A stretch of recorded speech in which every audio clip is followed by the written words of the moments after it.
Testament, il y a une femme qui était prophétesse. Bible Le fait de prophétiser, est-ce que c'est de prêcher la parole de Dieu? Elle travaillait pour Dieu. C'est le service qu'elle faisait. Déborah Banaïko CG, qu'est-ce qu'elle faisait? Prophétiser. À cette époque-là, il n'y avait que Déborah comme servante de Dieu. Oyo bazo lobake ngana koki kote yate, baza na connaissance te. C'est-à-dire basi wana ba enseigner bango que moi si akoki kote yate. Pour telle information, moi je viens de Bethel. C'est là, l'apôtre Mbi et Moulaya. Nayebi makambo nzambe na Bethel. Metango nzamba benginga. Et tchaka mal à l'aise. Je parlais avec mon pasteur à cette époque, c'était pasteur Simon Moleko.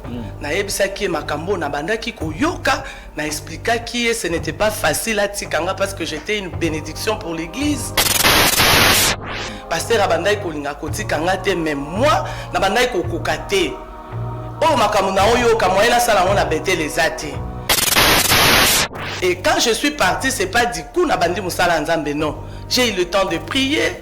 J'ai eu le temps de un père spirituel qui accompagné, qui encadré la musala parce qu'on a betel bakokai qui encadré parce que déjà doctrine n'a biso ezake moi ça te yate.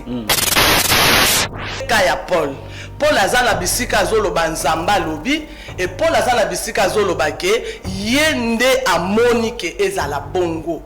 Mais bisika oyo nzamba lobi nde ifoto tosa. Mais bisika oyo na époque wana oyo makambo wana ya Paul wana banayi kolekana. Oyo Paul ya monaki ke basi bate ya te. Biso nyoso tokende ko tosa ngote po Paul ye na époque na ye amonaki ke basi bate ya te pour ça l'évangile bien.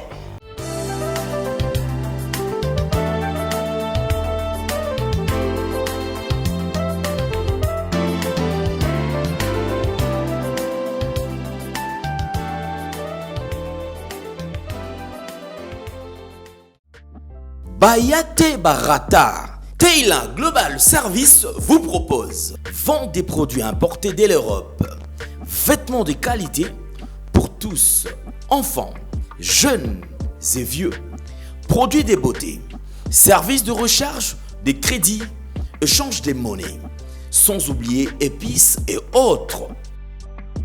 Retrouvez-nous sur Avenue Kama 1104 Kinshasa Lemba Terminus, arrêt Chapelle de Vainqueur, maison à côté de la pharmacie, Kozangate, Yaya, Maman, Papa, Babete la Olisolote, Kin et Latiela Mayasika, Kilelo. Pour tout contact.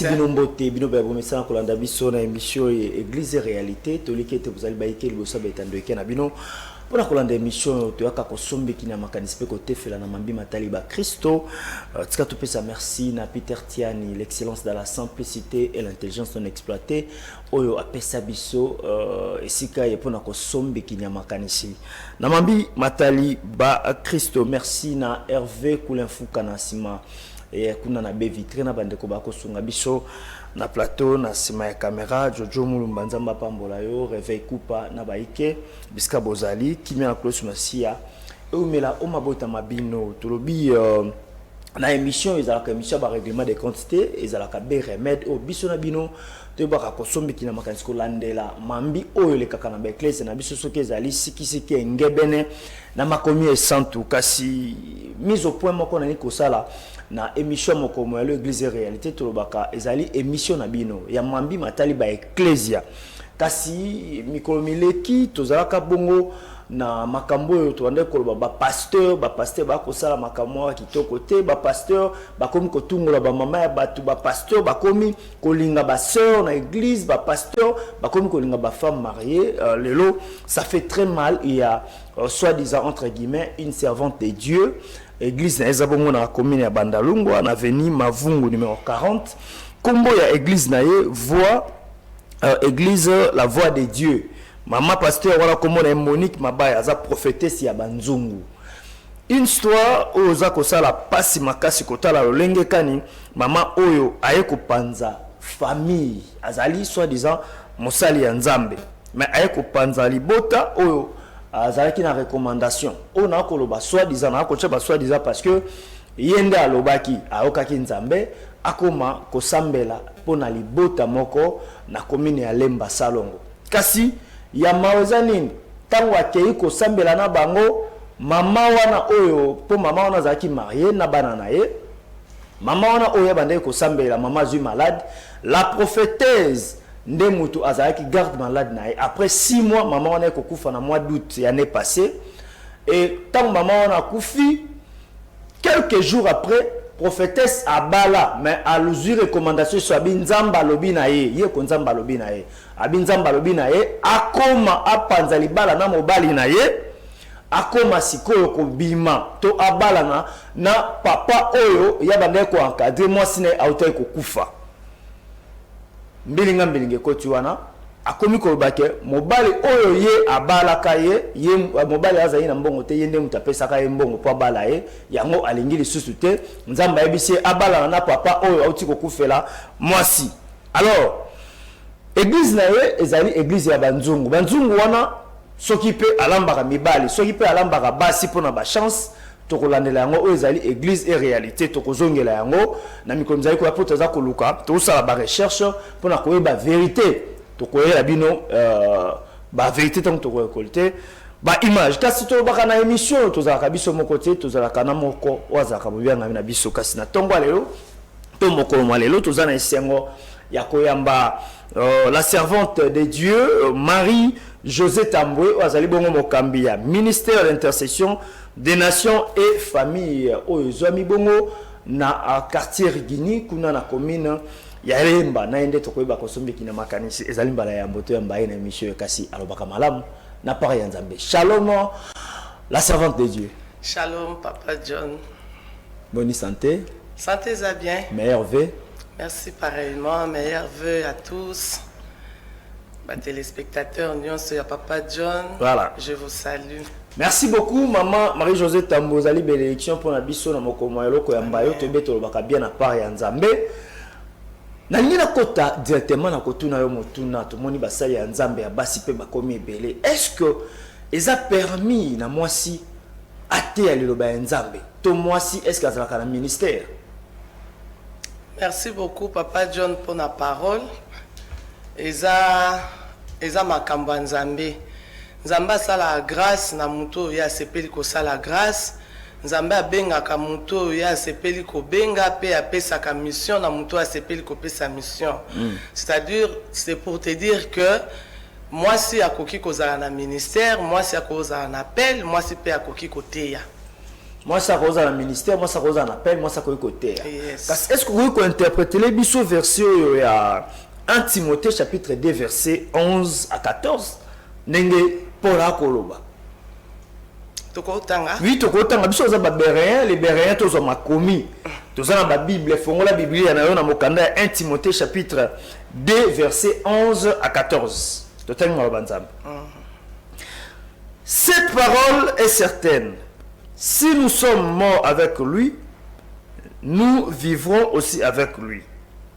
On a là 1 Timothée. 1 Timothée, non, 1 Timothée plutôt. 11. 1 Timothée 11. Voilà. 1 Timothée chapitre 2 verset 11. Verset 11 à 14. Voilà. 11 à 14, Totangi. Que la femme écoute instruction en silence, avec une entière soumission, je ne permets pas à la femme d'enseigner, ni de prendre de l'autorité sur l'homme, mais elle doit demeurer dans le silence, car Adam était formé le premier, Ève ensuite. Et ce n'est pas Adam qui était séduit, c'est la femme qui, séduite, s'est rendue coupable de transgression. Interpréter pour Awa, alobi, il ne permet pas à la femme ou elle ne permet pas à la femme d'enseigner devant les hommes. Papa, moi, ça quand il faut bien lire la Bible. Ici, c'est Paul qui parle. C'est pas Dieu qui parle. Paul était l'apôtre de Dieu. Imitateur à Christ. Voilà. Alors, il faut qu'on y ait dans le contexte nini oyo Paul azo lobela maloba oyo na Timothée. Et ça qui na contexte nini pourquoi il s'adressait comme ça aux femmes. Parce que à cette époque-là, basi bazaki na ba comportement moko boye bazaki ko s'afficher nango vis-à-vis pour Paul oyo baza ba apôtre ya liboso. Baza ba apôtre ya liboso bazo panza sango ya évangile. Baye ko kuta mokili ezo tambola na ndenge nango. Baye ko kuta basi bazo tambola na lolenge na bango. Bazalaki discipliné te. Bazali ko zwa autorité likolo ya mibali. Alors selon Paul, ici c'est pas selon Dieu. Soko tangi bien mikanda nyonso Paul a commis, Paul azo beta sete. Azo loba quelque part il faut le bakara que wana ngande mutu nazo loba nga Paul nde mutu nazo loba. C'est-à-dire quand Dieu te donne une mission et ça na ici quand Zamba pese lui mission bisika wana il y a des comportements oyo il faut kuta selon muto Zamba bengi okoki peko corriger comportement wana. Alors selon Paul pour asala musala nzambe bien pour musala nzambe kende bien basi ba lobate basi bavanda kimia bisika baza ko enseigner parce qu'il y avait du désordre basi baza ki na moi autorité likolo ya basi ya mibali basi baza ki ko tosa mibali te. Or Bible zolo bana biso que moi si il faut atosa. Alors on a ko régler basi akanga ki bango minoko. Ce n'est pas Dieu qui dit que la femme se taise, non, c'est Paul. Ben moi si ce qu'on abandonné côté à quand dans l'Ancien Testament ou dans le Nouveau Testament. Dans l'Ancien Testament, il y a une femme qui était prophétesse. Bible le fait de prophétiser, est-ce que c'est de prêcher la parole de Dieu? Elle travaillait pour Dieu. C'est le service qu'elle faisait. La Bible est en réseau présenté on a prophétisé l'église, dans l'assemblée ou dans la Juge chapitre 5. Juge chapitre 5. Juge les autres présentaient Déborah. Les autres présentaient na qualité na yenyonso. Et le but Déborah était femme de Lapidote. Elle était juge en Israël. Juge chapitre 5 je crois. 5 chapitre 5 verset. Oui. À partir du verset Bosso. En ce jour-là, Déborah chanta ses cantiques avec chapitre 4. Chapitre 4. Juge chapitre 4 verset 1er.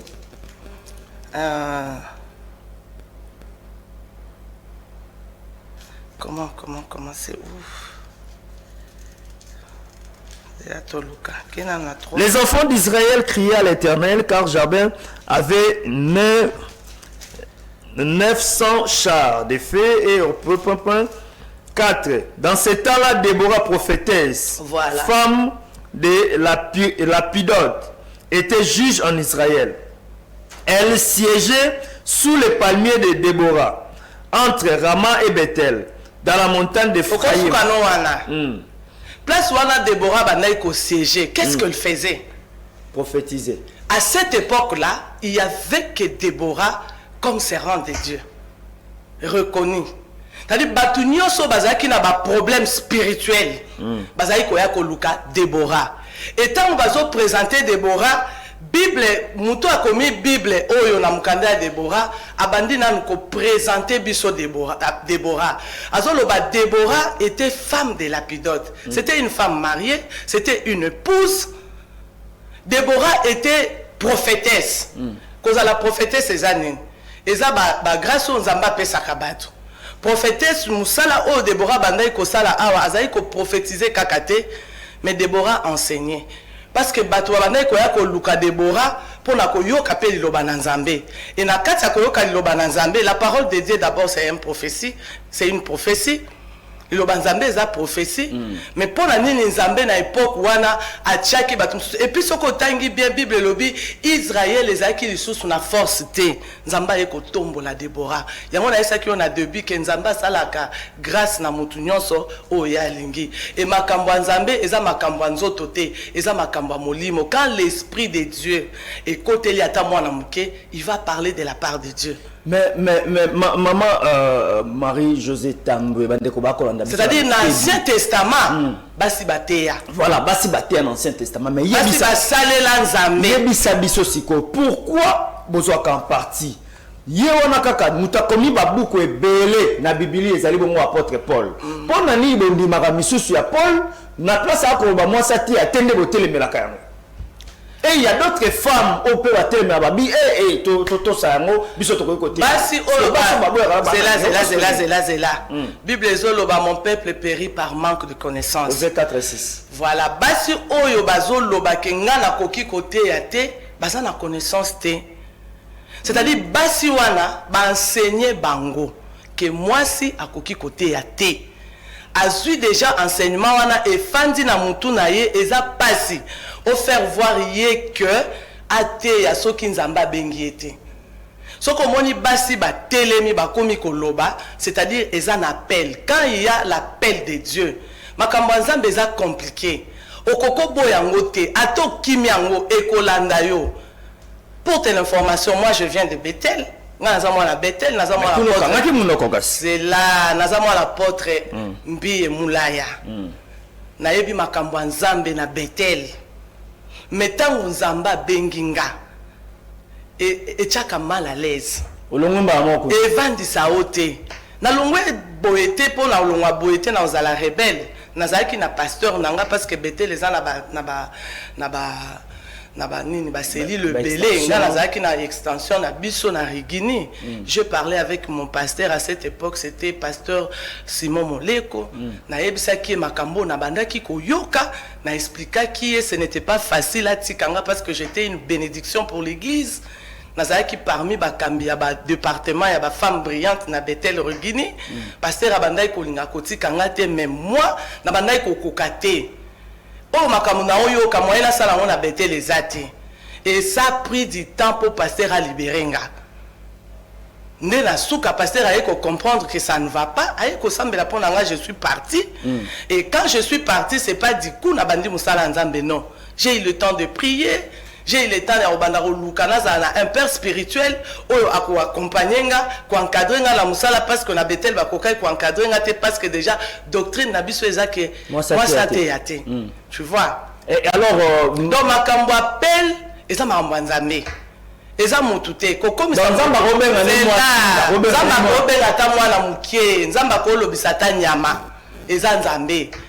Yango lo moni makambo ya Nzambe soki ezalaki ke bato nde bapesa na kango ke yo koma pasteur yo koma prophète mais tozala bango ka mibale ti me bakoma kopesa pe bapesa bongo lelo bakoma kopesa to komona lelo ndengo za pasteur boy na ebite est-ce que papa pas za pasteur mobana nga za pasteur te pas za pasteur te mo na commissaire pasteur au moins commissaire pasteur na commissaire pasteur ndenge nini po aza na appel te mais lokola za mobali nanga accompagner nga na musala na osala musala Nzambe bien te pona zala équilibré il faut accompagner nga na l'église na yo azala déjà moi na l'église papa munganga mwana ya maman pasteur oui maman pasteur s'il vous plaît yebisa biso na obi Biblia omta komi bakasa mingi ezali bongo Paul ba vexé monsieur ya Paul ndenge za pasteur bote ya kayango parce que comment ko telemela oyo ye alobi mususu za kondima oyebi soko tangi na Galate 2 Paul azoloba boye ye Nzamba bengi ye apesi ye mission asala musala na ba incirconcis ba incirconcis baza bato ba yebi Nzambe te. C'est-à-dire bato wana baza na ba comportement na bango, bato wana baza na ba lolenge na bango, ba mema vie na bango. Au contraire Pierre Nzamba apesi ye mission na ba circoncis. Tu comprends? Yango na tango azokoma na terrain ya musala azoyeba na peuple nini ya azokende.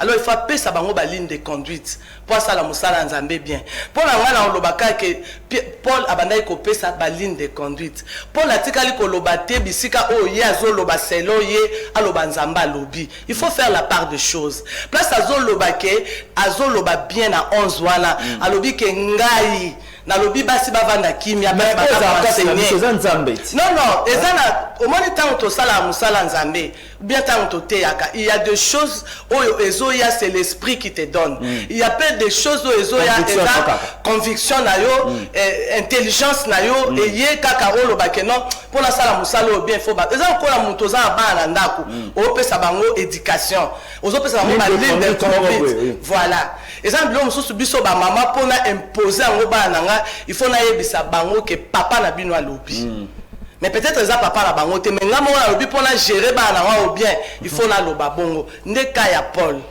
azana bisika zoloba nzamba lobi et Paul azana bisika zoloba ke yende amoni ke ezala bongo mais bisika oyo nzamba lobi nde il faut totosa mais bisika oyo na époque wana oyo makambo wana ya Paul wana banai kolekana oyo Paul ya mona kike basi bateya te biso nyonso tokende kotosa ngo te po Paul ye na époque na ye amona kike basi bateya te pour ça l'évangile bien. Voilà, merci beaucoup maman Marie-Josée Tambwe. Tu me sens bien au pasteur, tout le monde maman bon. Te photo me sens na pasteur tout ça on est sikanayo, vous méritez double honneur pour Bouli Samaki. Obimi boete ozana place d'apesi apôtre Timothée manana mbote bisika zali père spirituel ya maman pasteur Marie-Josée Tambwe. Marie-Josée Tambwe. Voilà. Maman Marie-Josée pasteur Marie-Josée Tambwe. Yebisa biso. Na uti kope ça eloko moko na ebandeli ndakisa na pesi ya moko ya basali ya Nzambe ya mwasi na kombo ya Monique église na ezali bongo na Bandalongwa. Auti ko kabola libala ya batu. Akabol donc abandai ko encadrer couplement Nzambe ntesa ki encadrer libota wana mama wana ayeko kufa. Tango abeli mama Monique on ande accompagner qui na hôpital après koko ko accompagner hôpital ko garde malade mama na ayeko kufa. Juste après enterrement akomi ko bimana papa wana o akufeli mwasi sikoyo ndakisa wana nde mission obino wa passer boye ko sala sikoyo na église. Bon, merci beaucoup John. Oh, ça fait très mal bana ba olela. Na okitango ozo expliquer Bible lobi na tango asuka bato ebele bakoya na kombo ya Yesu mais bakozala bato yo te Yesu atindi. Et tant que zolo pona maman oyo, je la connais pas. Monique.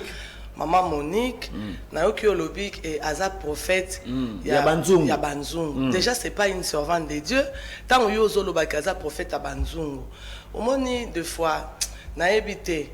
Yango ba conseil o ezo salama o il faut kolandela babilo mususu. Eza babilo ko ebele ezo salama et salir corps de Christ. Tant déjà ça prophète à Banzungu, yo ke pas prophète à Banzungu, c'est-à-dire yo moko yebi place ozo kende. Ce qui oza la connaissance à makambo nzambe, omoni église tant ozo kende, oza okamba mina molimo na nzambe. Tant okako ozo kota, oyo ka pasteur azoloba, au sentir que place nzamba azate. Ota la cas déroulement ya culte, makambo ezo salama na culte wana. Si tu as la connaissance de la parole, au vanda place wana ti. Autour na conseil te. Il faut longwa. Mais oyo ye asali ngana koloba te ke asali yango po aza est-ce que ye andimi ke akoti na libala wana boza na preuve ba preuve ezali toza na nyonso ba voice ezali aza marié atiki libala na ye ake pa mobali mususu c'est-à-dire ba relation wana ebandi kaka te tango mwasi akufi eza peut-être ba relation ya kala.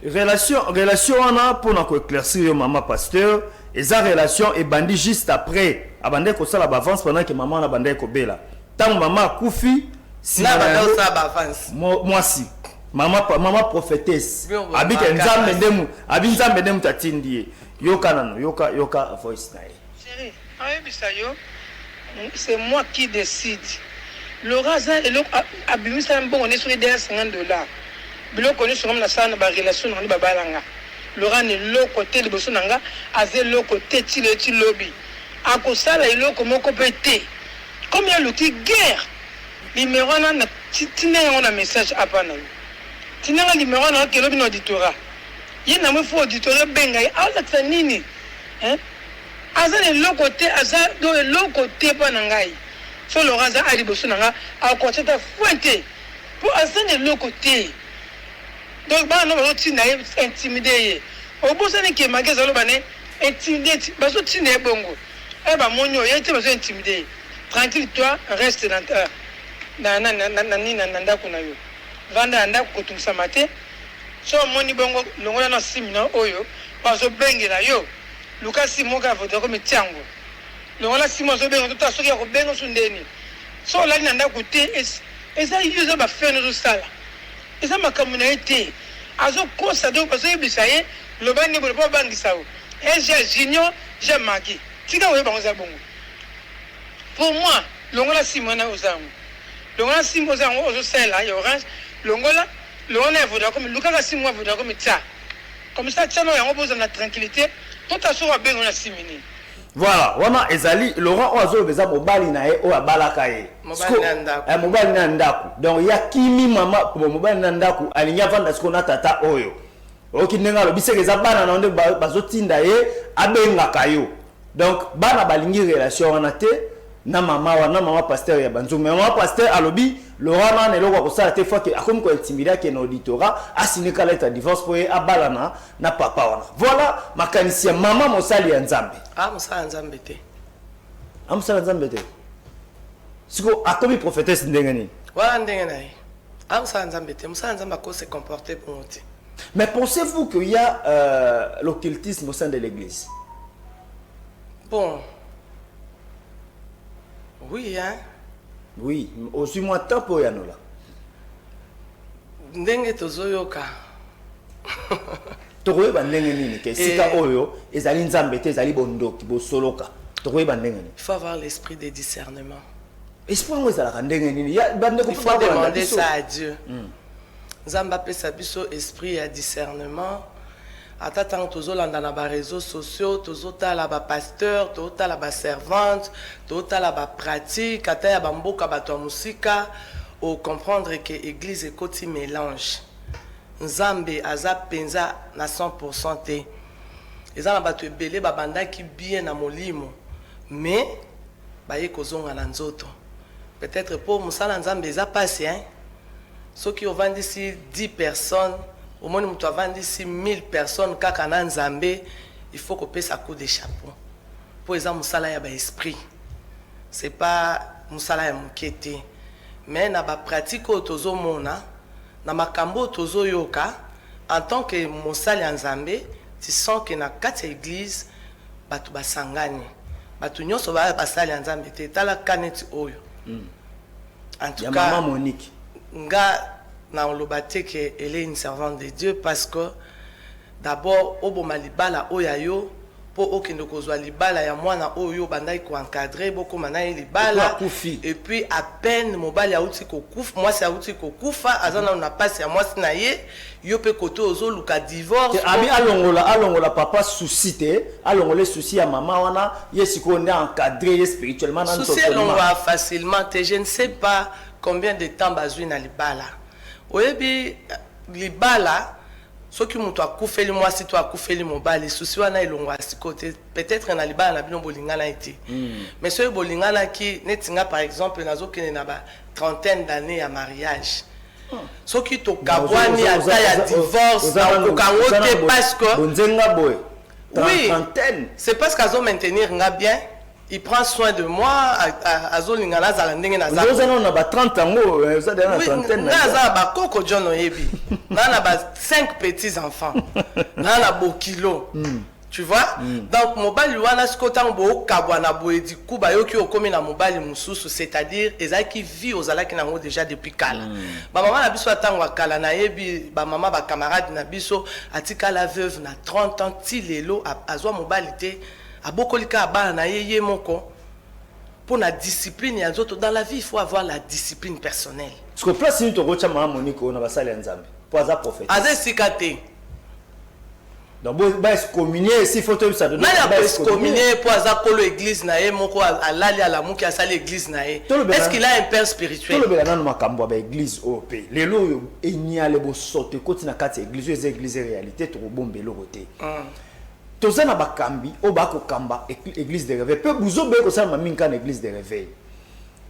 Est-ce que est possible na muto asali église na ye ake ko zamikana na RC et lelo église wana pasteur se conduit sous qui to ko ba Monique oyo dodo kambaza na pouvoir ya ko kolongola ye soka zwa ki on canal la RC azo dépendre na bango il faut balandela ye pour aza la document na bango tant azo se comporter bongo azo bebi sa réputation ya RC mobimba donc il faut ba benga ye ba interpeller ba tuna ye peut-être c'est pas vrai makambo ezolobama mais ba voix ceza wana oza mongo na ye moko bato pe bakoma ko imiter ba voix sa bato mama olingelo besu makambo omoni basali ya Nzambe Paul tango Paul azotambola po yolingi Paul mingi tango Paul azotambola tango Paul azokoma mikanda Paul abanda ote ya ka évangile Paul abanda yoloba kaka makambo ya Yesu po makambo ya Yesu ka nde pesaka vie soko olingi obakisa likolo ya Yesu makambo mususu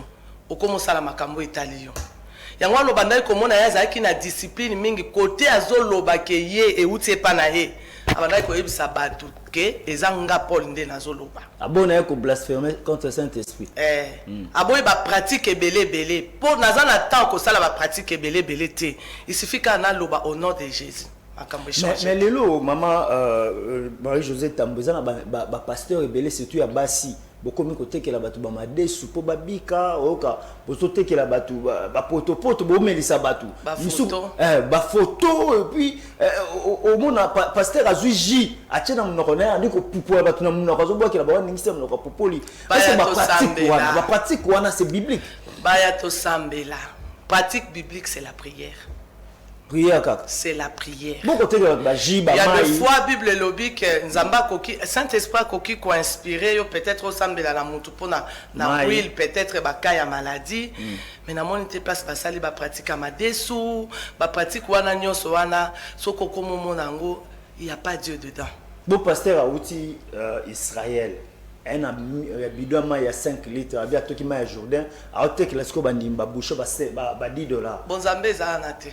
Na maywana exact bo bouger rouge exact Bonzambe exact Bonzambe c'est le nom de Jésus c'est ça Bonzambe c'est le nom de Jésus bobandaka bien boya po Bonzambe c'est l'évangile Jono ebinga lelo te ezo dépendre pe bisika mutu awuti ezo dépendre école outi je te dis mon père c'est apôtre Mbi Moulaya na vandi na sa makolo na ye na ye koli Bonzambe na sa makolo na ye na Bethel yo kama mbakisi exact to zalarate exact tilelo exact alors tout ce qu'on parle de Moïse alors exact il est pas za muta Bethel exact il muta tika la exact ba voice que to bima exact kozanga témoin te na ba voice exact ba voice wana lelo et comme ba montage au moins to sali no émission boy ba ko monter pe oyo lobi te ba lobi so yango voilà yo ozomona ba basala ba théâtre wana bazo imiter ba voix ya ba Kabila ba voix ya bato tango azolobo yo kike ye muto ko imiter yo peti eza preuve te ya oloba ke ngande ngai wana non muto azolinga ko nuire yo akoko imiter yo mutu azokoka konuire yo lelo ekoma pe ba montage ebele ya to kanga photo akangi yo photo na ba voice moko ba uti ko tindela pasteur moko atindi alobi il faut faire attention na ba appel vidéo o ezo ya numéro yo yebite po ekomi na bato bazo sala biloko wana tango azwi yo appel vidéo tango yo oyambi po ye ekomelaki ye tango yo oyambi azwi ba image wana qui a déshabillé yo a monté comme le col à net qui est bozaki na quelque part bosala abandi ko bengo so kaza moi c'est abandi ko benga yo na ba image na yo na ko publier tinda boye sala boye tout ça donc monde ici a évolué tellement que, exemple, il ne faut pas qu'on dise facilement. Il faut qu'on ait vraiment la preuve que non, c'est vrai, et ça boye. Et ça, quand tu as le côté information dans là, tu as dit que partout. Et tu as sambe la nzamba lola songabiso, tu as un évangile. Tu as un évangile, quand tu vis, quand tu as entendu, tu as un bengio. Tu as un appel. Bon, Zamba Bengingai, na ministère et intercession, na sambela pour na mabota pour la restauration de famille. Pour amonini na mabota. Mabota ma belé. Tu vois des choses que tu me racontes. Les awapi na mabota. Mabota belé za ya kobeba. Mabota belé tiki nzambe. Mabota belé comme kogumba mela banzambe mususu. Yango nzamba lingi mabota zonga a restaurer bango. Na mabote belé eza na bana mususu baza na kati ya mabota wana baza bana batata wana te. C'est-à-dire oza na kati ya libala moi ça zobota na libanda mazolo babana na yo oboko libango pe okutanda ba kabongo eza Dieu veut restaurer mabota siko mutu akutana ka ndenge wana eke ngai na bali boye ngai ke moi ça zobota bana na ngai apesa pe ba kombo na ngai. Après, bana bakoli, boyebi sanwa ke bana na baza ngate. Il faut ayeba. Est-ce que vous en avez makasa koyebisa? Il faut ayeba parce que il y a deux fois ezabaka mingi pe tozo kutana nango et comme na niveau que papa ya bana wana réclamer bana e. Siko atie na situation difficile parce que il faut yebisa mobali obozana na ndako ke bana papa na bango ye wana. Mais comment une femme mariée a kosa ba bêtise lokola wana? Il faut pas que ça nzambe na ndako po ba bêtises wana ezalate. Ce sont des tentations, ce sont des esprits, eza ba démons oyo bayaka ko sala biloko wana po diable alinga famille te. Mais nzamba benyo na délivrance tende tout monde a délivrance ba sambela pona ba. Mais quand on parle miselekete zobima, tant ou bazolo tozolo de la restauration ya famille pour famille ezala restaurer, il faut il est kana délivrance. Délivrance a miselekete. Délivrance a miselekete. Je te dis toujours. Mais qui peut kobima? Ah ça je ne sais pas. Pendant que vous délivrez pété, maman tout ça maman tout monde awa. Ça je ne sais pas. Mais je ne peux pas accepter ça que mon toi fan du bohemi c'est le que t'es bimi. Non. Mon toi sandi maki. Pendant prière à délivrance. C'est pas la délivrance. Bon les années. La délivrance, service à délivrance, c'est ça spirituel. Bah esprit ou anatango ekotaki. Mutamona ki angote. Tango ezobima, au moins on est mais et se manifestaka. Ce qui ezobima et se manifestaka. Yesu azokita na barque. Azokenelanga mususu amai akutani na fou de Gadara. Akutani na fou de Gadara. Il n'a même pas parlé. Présence na ekaka, divinité na ekaka, ba démon ba s'agiter. Est-ce que misele kete bimaki? Est-ce que banyoke bimaki? C'était seulement la présence de Jésus. Maman Marie Joseph. Bagangi balobi nini na biso, to mesana na biso ah. Et puis Bible lobi bazaki légion. To bazaki ba démon ndenge na ndenge, bazaki ba démon oyo ceux qui ba ye esprit oyo akokata ye azwa makasa komikata komizo kisaye akomizo kisa toute la journée. Ceux qui esprit mususu ye abandi ko ganga, esprit mususu ye abandi ko kima dans les gens wana mutu na mutazali na rôle na ye, wazayo sana kata démon wana. Mais azwa délivrance sans nyoka ebima, sans amaki. Bima ki to mona ki angote. Mutamona pe exacte. Mutamona te bamona kaka angulu baza agité. C'est spirituel, au mona te. D'accord, c'est spirituel mais les lotos comme on a ba délivrance médiatisée mon a ba osambela mama ya batu ba ola excellent nabimi ngamna kanga bango ba ola excellent na télévision puis pasteur osala dialogue na ba démon o ba yo na kata ndoto mazo ba te ba banane il faut des mois loba est-ce que le lenga osala musala nzambe wana za malam est-ce que pesa libo nzambe toté bokolo bisa ba démon ezalaka yesu atuna ba légion wana atuna bango bino boza banane Yonan habite aux légions.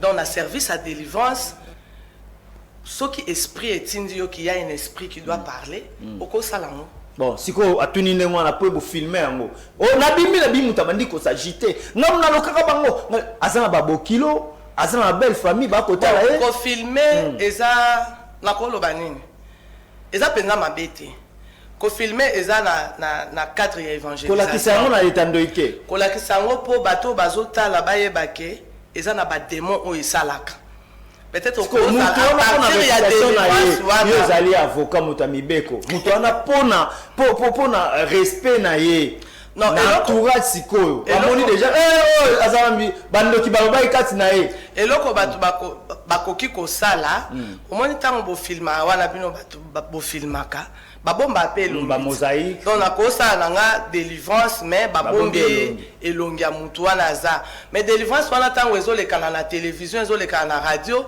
mutu azolanda peut-être akozala na babilo moko ya bongo aviva yango ekoki kolamusa ye ke non eloko oyo ezaka badémon eza normal te etinda ye akende vers église mpona koluka délivrance na ye donc kofilme yango mpona nga namoni yango mabe te mais peut-être mpona mutu bakoko bomba elongi na ye mpo emonana te ke eza ye tout ça toloba bosolo mama ezala te mpona parti pris lelo na mosala na yo ya nzambe ndenge obandi mosala kotinelanga ya tata soki par exemple okosambela mpona mutu pa mutu wana moseleki ete ebimi ye est-ce que okocontinue ou bien okotika loba bosolo po yo mo obika ekobima te mais ebimi sikoyo bon nakokotika te ifo nasambela et puis ifo nayeba ntango osala mosala nzambe ya l'esprit qui parle il faut yeba origine euti wapi mutu mosusu mpe akoya na babiloko na ye aza magicien ye moko aye wana osala délivrance abimisi miseleke te na ye so yo en tant que servante ou bien serviteur de Dieu il faut prier euti wapi est-ce que euti na service yo ozosala ou bien babiloko na ye aye kointimide mpe yo mosala délivrance eza mosala pasi oui eza mosala pasi omonaka mpe komona ndenge nini de fois baprophète omonaka mpe bato na bahotel komona bato na hotel ndeni ovandi boye nzambe wana église nzambe aolakisa osermo église boni boye ko john baquestion wana omonaka bango mpe namona bango ndeni mais eza mutuna eza mabe mutuna ya lisasi te yo omonaka nobongo eza badimension il y a un prophète awa prophète Joël amona bato na hotel nalingi polémique te mais eza polémique te eza oyo biso tomona mama tomona yango toyoka yango mpe eleka na betando eke ezeloko yakobatama te esaleli na ye ya mosala eza biblique voyance c'est biblique bon komona bamonaka yo mpo komona na dimension wana soki nzambe apesi nga grâce wana je peux oza na mona te pour l'instant ya okoma ti komona na botel non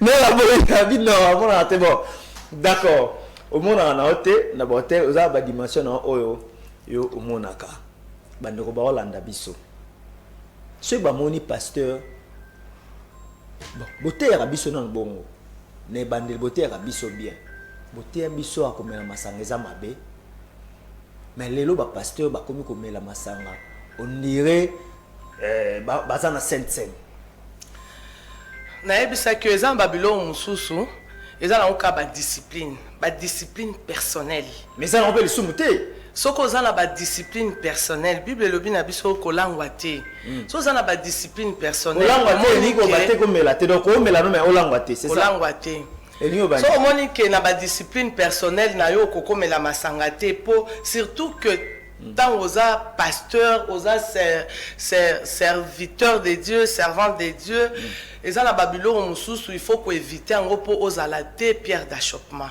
mpona bato bazolanda yo parce que komelaka masanga neti par exemple boye oza pasteur bamoni yo omela masanga oyebi te bato combien nakomela ne ya kobatama ya nango lisumu te akomela ne ya kobatama nalobi te il faut amela komela masanga eza bien te mpo masanga ememaka mutu na mabe mais omona leo pasteur ote ya boye donc modèle azosauté ya osalama te aza na keni na ye moko boye keni wana oyo pasteur azomela mai nzoka loteur koto akende nayebi so na kati mais omona mpe osala service boye onction bato bazokweya na kati ya elanga oyo ya nzambe mélange ezali eza na bato oyo baza bavrai eza na bato oyo baza bafaux au contredire ngati parce que makambo bino bokuta nango na ba faux boni bolatisa ngo batu nyonso ba pasteur nyonso bakomi bongo non ba pasteur o baza bongo bino ba journaliste il faut bokende vers bango au lieu bobenga rabiso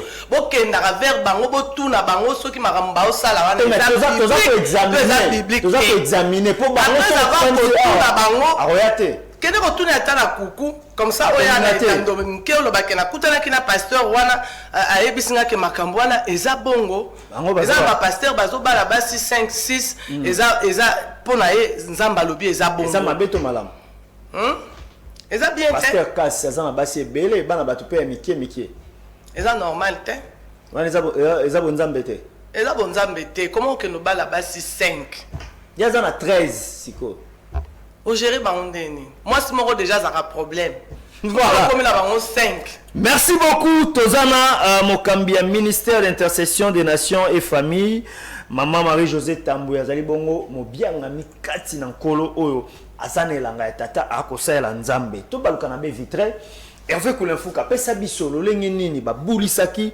mama oyo tovani na ye na plateau totala ndenge nini makambo yango elekaki epuis tokozonga mpona kotuna ye mambimi ba kolengela. C'est parti. Appel authentique de Dieu. Elle a un cœur en or. Elle craint Dieu. Elle sert Dieu avec dévouement. Elle est humble. Très humble. Elle sait respecter les aînés.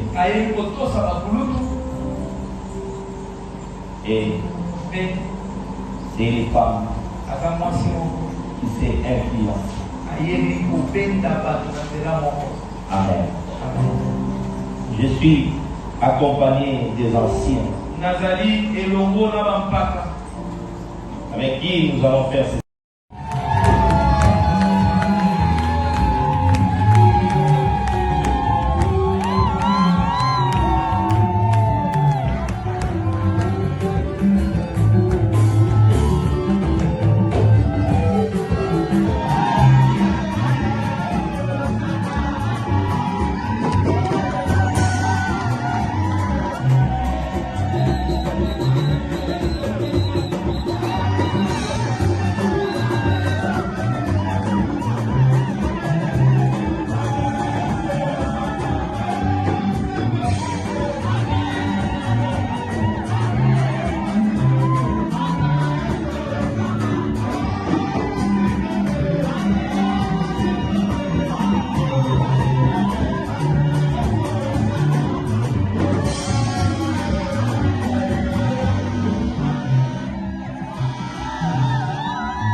nous allons passer à la nuit.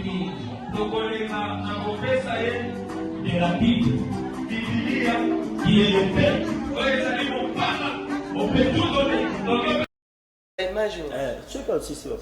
Voilà, merci beaucoup Hervé Kulenfuka, merci pour na musa kitoko ozako sala maman Marie-Josée Tambwe yebisa biso.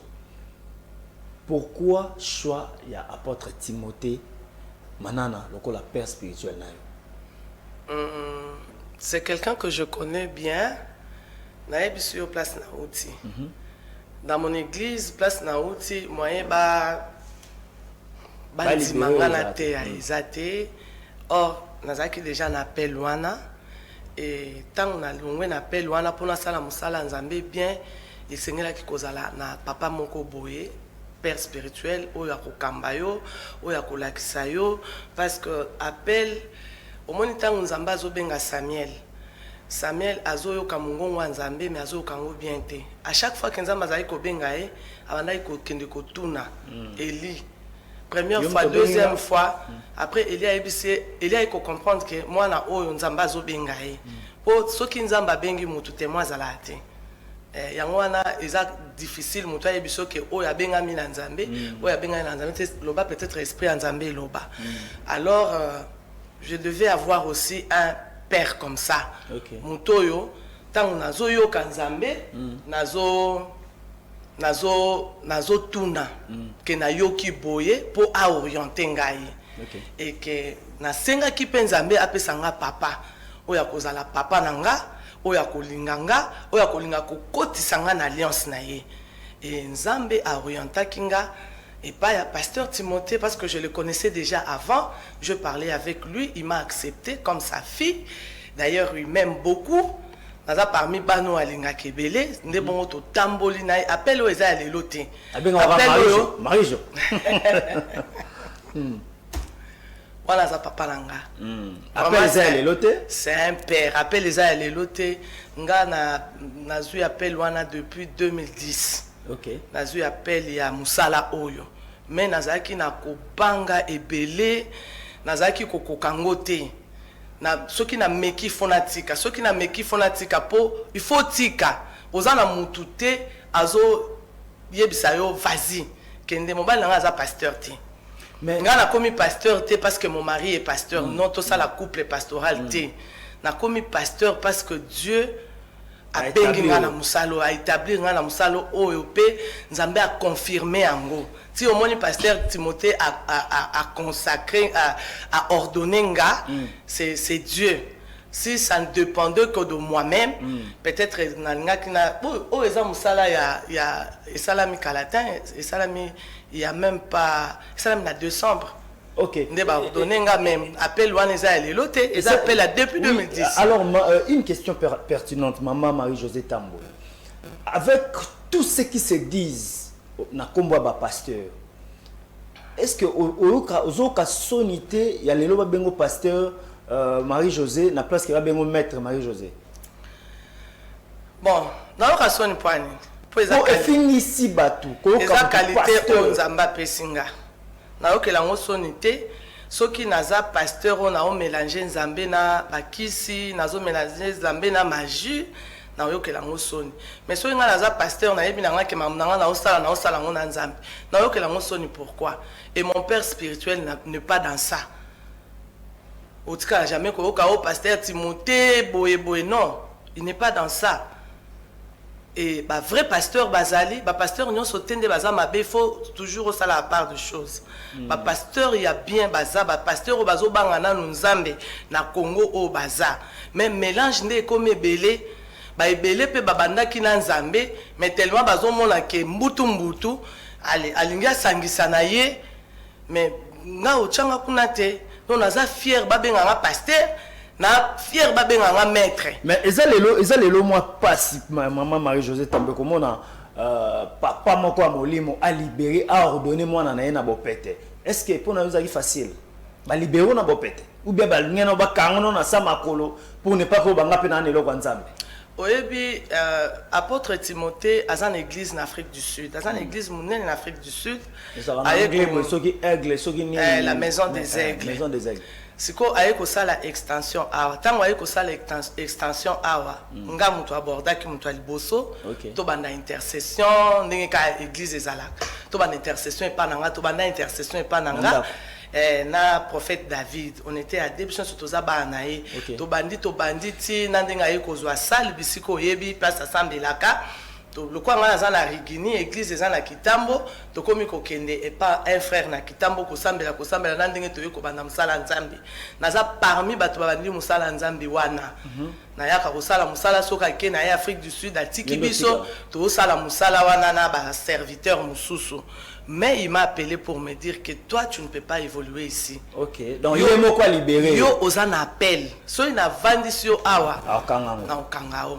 Mais pourquoi va père rebelle? Il faut la libérer au Kende. Et pourtant, Azaki n'a besoin d'un wana. Na moment wana Azaki n'a besoin d'un ngai na zala wana po na kosunga musala nzambe Kende. Mais ebisinga yo place no ezawate, il faut kendo sa musala nzambe. Ça dépend. Ça dépend peut-être ba père mususu azomona que soit na libéré, c'est tôt. Il faut aussi le temps. Il faut aussi le temps. Peut-être que ça l'a apprécié. Il faut le temps. Mais au moins, c'est bon quand on est tous les lois, il y a des rebelles, les ébélés, comment bien on a les bungi pour papa kangi mingi, mon que moi on a collé mais à gérer. Rébellion est en nature. Est en nature à Moutou. Moutou a zolinga ko évoluer bien. Moutou na ebison nga na utana Bethel na mi rebelate. Je parlais avec mon pasteur, il m'a libéré. A comprenant qu'il y a un rovan dans le soutien. Na bimi et les lots qui Bethel les ana likambu na kendaka. Oh activités ana Bethel na kendaka. Quand ne baloba na Bethel. Baloba nini? Oh non, c'est baloba po nango. Ouais, les abilobé la bateau. Baza la preuve nini mambango baloba. Total na ba réseaux sociaux belé na défendre na ngate. Mais preuve. Mais il faut battre au comme communicatrice na bango hein pour zoloba bien. Naza moi na bango. Merci beaucoup. Na ngate bo loba mabe place ngana za bo loba mabe à Bethel. Ça va pas passer. Oh, balobi mabete mais ba réalité to. Ça va pas passer. Ba réalité on a bo loba onde bo loba ngo kuna mais pas chez moi. Yo mona nte. C'est ma maison. Alors quand la yo ozo ya ko loba mabe na ndako na ngana ndimela yo eleka. C'est que le ministère au chamo extension ya Bethel alors. Naza kuna te na uta kuna. Merci beaucoup. Soki lelo nazoloba makambo ya Nzambe nazo yango kuna. Merci beaucoup. Soki lelo na osambela. Emmanuel Mbiye Moulaya. Voilà musaote.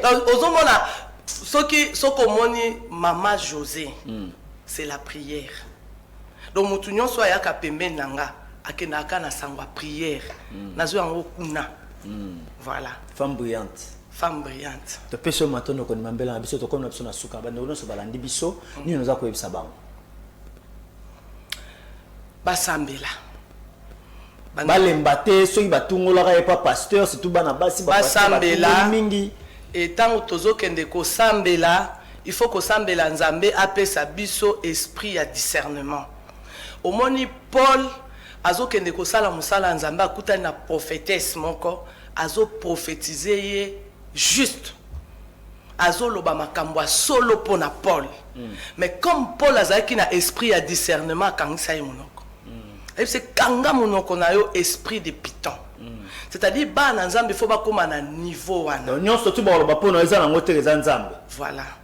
Nyonso eza Nzambe. Si boza ba berin bo vérifier makulu. Il faut toujours vérifier. Même ba pratique ezo sala en église. Vanda tala est-ce que makambo pasteur azo sala eza ya solo. Na mona na réseaux sociaux pasteur Momboye à côté abasi maboko na kati nzoto. Dans cette église là tu ne peux pas rester.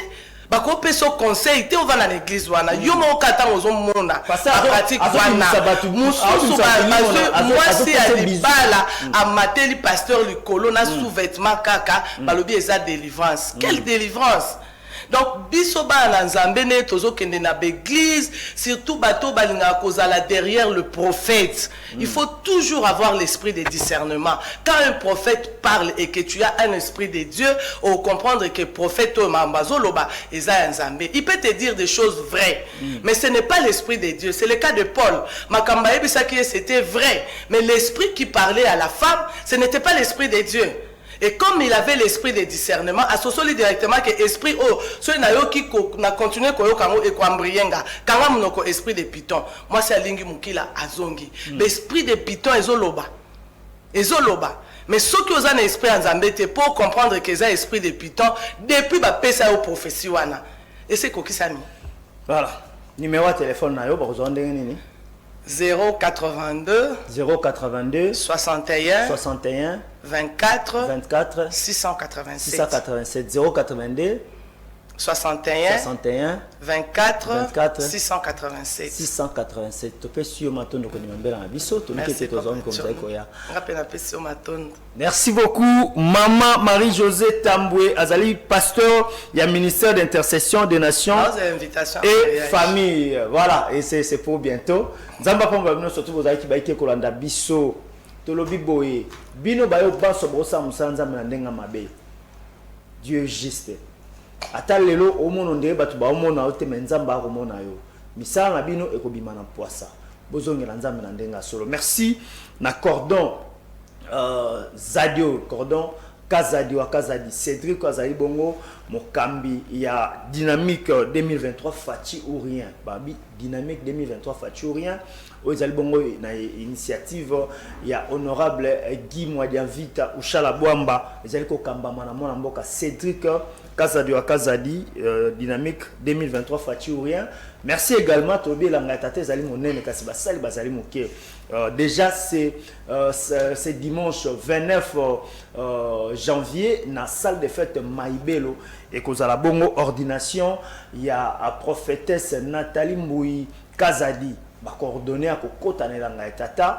Déjà félicitations na yo na maman prophétesse Nathalie Mboui Kazadi. Ce que le chimasi azongite tokuta nomi kozala ko na même un numéro ya sika botika malam o mabota mabino. Shalom.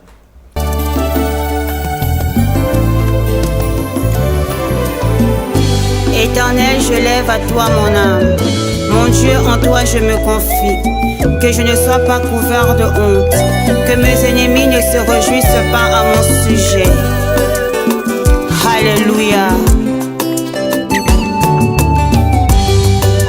Zambe na Brahma, Isaac na Yakobo, olongisaki Daniele, na libula bakosi.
Exauce ma prière.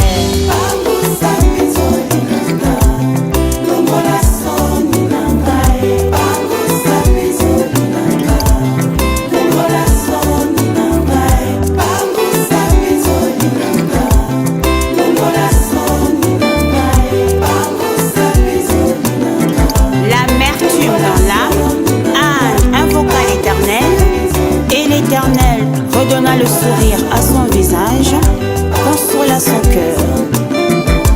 Natie elikia na ngai epa na yo, mpo nayebi ete obongwanaka te. Pangusa